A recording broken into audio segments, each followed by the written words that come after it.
জেনা হচ্ছে, ধর্ষণ হচ্ছে। 14 তারিখে যারা গিয়ার দিয়ে বেড়ালো, কত ওয়াজ করলাম যে মোটরসাইকেলের পিছনে তোমরা এমন করে আর উঠায়ও না, আর অমনি গিয়ার মেরে মেরে বেড়ায়ও ও না আরে। বলেন কেউ কি ওয়াজ শুনেছে নাকি? শুনেছে মানিনি, শুনেছে তা মানিনি। এই ওয়াজ শুনে আবার এখন শয়তান তো বসে নেই, ওর পরিকল্পনা, ওরে বাবা বুদ্ধি শেষ নেই। মোটরসাইকেল বানাইছে এমন যে ড্রাইভার বসবে ওর সিটটা নিচে, আর যে পিছনে বসবে তার সিটটা উঁচুটাও বেঁকা। যদি বসে অমনি হেলান দিয়ালা আগে রে, ঠিক না বেটে? একদম মানে আমি এই জন্য আমার বর বলেছি যে তুমি যদি অসুস্থ হয়ে মরেও যাও, খবর তো ঘর মোটরসাইকেল সরিয়ে দাও। কষ্ট করেছি খুব, তোমার বিয়ে করার জন্য খারাপ লাগবে, খারাপ লাগবে, ঠিক না বে? ঠিক। দেওয়ারের মোটরসাইকেলে চড়া যাবে না? যাবে না? ও যাবে না, হ্যাঁ আমি মনে করছি যাবে মনে হয়।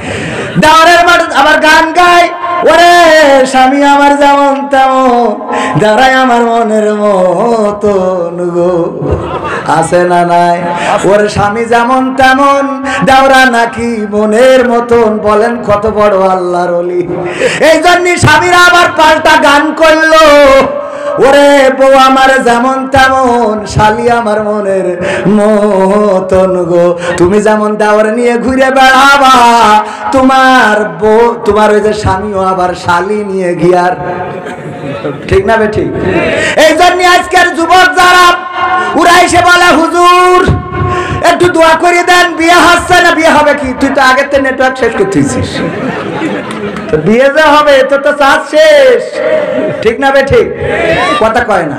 সেদিন চিরকুটতেছে হুজুর আমি প্রেম করি, বিয়ে করেছি, বের করে নিয়ে যাই। বের করে চা থাক, ও অসুবিধা নেই, ও ঠান্ডা হোক, গরম চা খাইতে গেলে জিয়ে ফুটছে না। তো এখন আপনার এই চিরকুটতেছে কুষ্টিয়ায়, হুজুর আমি প্রেম করি, বের করে নিয়ে যাই, বিয়ে করেছি। এখন বের করে বিয়ে করার পরে আমার শ্বশুর কেড়ি নিয়ে চলে গেছে, এখন আমার সাথে আর দেখছে না, তো আমি এখন কি করবো? তাই বলছে তুই কি করবি, আমি কি করে করবো?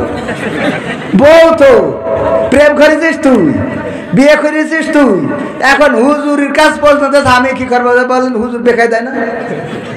হুজুরকে জ্বালা শেষ আছে বলেন? এমনি তো কথা বলা যায় না, যখন তখন ধরি অ্যারেস্ট করে। আবার তা এর বলছে হুজুর এখন কি করবো? তোর ওই বউ আমরা এমতি যাই কি মায়ের কি মারবো? এদিকে কথা বলার জন্য মামলা, ওদিকে পারার একজনের বউ তুলে দেবো, ওর মামলা কয়টা সামলাবো? আমি বললাম তোর বউ তুই যা পারিস তাই কর, পাকা মুখু থাকা, তোর ক্ষমতা নেই তা বের করে বিয়ে করেছিস কেন? আগে নেটওয়ার্ক ট্রাই করবি না, যদি পারবি কি না? কথা কয় না, ঠিক। এই কথা কি খারাপ কথা বলছে? এইসব করিয়েতে হুজুরের কাছে, হুজুর আমার বউ থাকছে না, একটু দোয়া করি, দোয়া করি, তোর সমস্যা দোয়া করি, দোয়া করে দেন হুজুর বউ থাকার জন্য। এই পাপ নাই চিরকুটতেছে হুজুর আমি একটা মেয়ের সাথে প্রেম করেছি, করার পরে সেই মেয়ে নামাজ পড়তো না, রোজা করতো না, পর্দা করতো না, কোরআন জানতো না, হাদিস জানতো না, সব শিখাইছি, এখনো আমার সাথে প্রেম করে না, এর জন্য ওর কত নম্বর গুনাহ হবে? সহ্য না করি পারা যায়? কত নম্বর গুনাহ হবে? এই দেখেন কথা বলতে না বলতে, আসসালামু আলাইকুম প্রিয় কবির বিন সামাদ ভাই, আমি আপনার ভক্ত রিপন, আমার বিয়ে হচ্ছে না, আমি খামে 100 টাকা দিলাম, আমার জন্য দোয়া করবেন যাতে বিয়েটা হয়।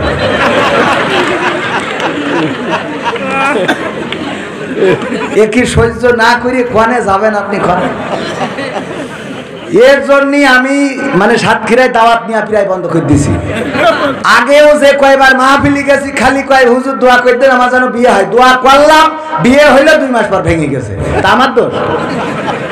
তুই যদি ধরে না রাখতে পারিস, আমরা তো দোয়া করিয়ে দিয়েছি, এরপরে এখন আবার আমি চিনতে পারিস তো রিপনের, এখন আবার 100 টাকা দিয়ে আবার দোয়া চেয়েছে, আল্লাহ আমি আর এর জন্য আর পাচ্ছি না, তুমি যা পারো করো, আমার দিয়ে আরো আমার দোয়া আর হবে না। এক হুজুরের কাছে দোয়া চেয়েছে, হুজুর আমি ওই যে আমার ওই খেতে পাটের বীজ বুনেছি, তো বৃষ্টি হচ্ছে না, একটু দোয়া করে দেন যেন পাটের চারা বেরোয়।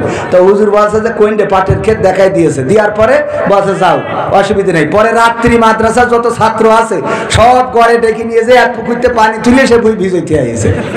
তো কারণ বুঝতে পারি যে আমার দোয়ার যে জোর, মানে আমারও ব্যক্তিগতভাবে দোয়ার জোর অত বেশি না। আমার জন্য যে দোয়া করেছি মোটামুটি কবুল হয়েছে।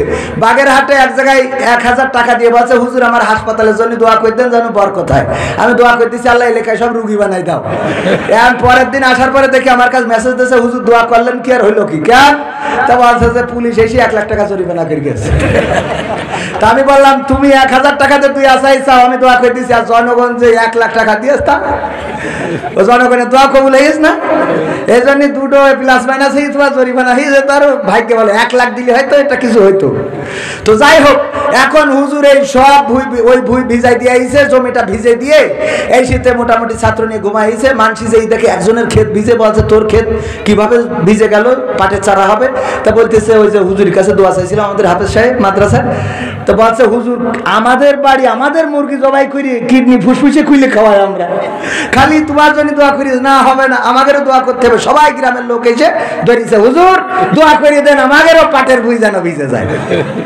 এখন হুজুর পরের দিন তো দোয়া করে দেবে, ওরা সবাই আশায় আছে যে এইভাবেই পাটের ভুই ভিজে যাবে। পরের দিন সকালবেলা যেই দেখে সব জমি শুকনো, তাড়াতাড়ি করে মাদ্রাসায় এসে দেখি হুজুর কোনে, এসে দেখে মাদ্রাসায় হুজুরও নেই, ছাত্ররাও নেই।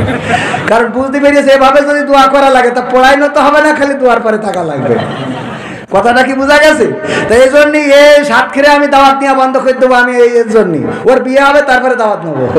যেখানেই যাই খালি হুজুর দোয়া করে দেন আমার বিয়ে হচ্ছে না। তো বিয়ের না নেটওয়ার্ক না থাকলে আমার তো বলেন এ জ্বালা কোনে যাবো কান্দিন। আজকালকের ছেলেরা বই নিয়ে আর বসে না, গুগলে সার্চ করিয়া পড়ি। ওরে কালের মেয়েরা কোরআন হাদিস ধরে না, আমার এখনকার মা বোনেরা কোরআন হাদিস পড়ে না, ওয়াল্লাহ টিকটকে ভিডিও ওরা করে, ঠিক না বেঠে? আজকালকের ছেলেরা বই নিয়ে আর বসে না, গুগলে সার্চ করিয়া পড়ে। আগের সময় প্রেম করিলে মাস্টার বলতো পাইছ কি, এখন বলে শখ করিয়া বাবু তুমি খাইছো কি? বলে না বাবু তুমি খেয়েছো কেন? পুরো ধাড়ি হয়ে গেছে বাবু বলিস কোন আন্দাজে? ও কি এখনো ফিডার খায়?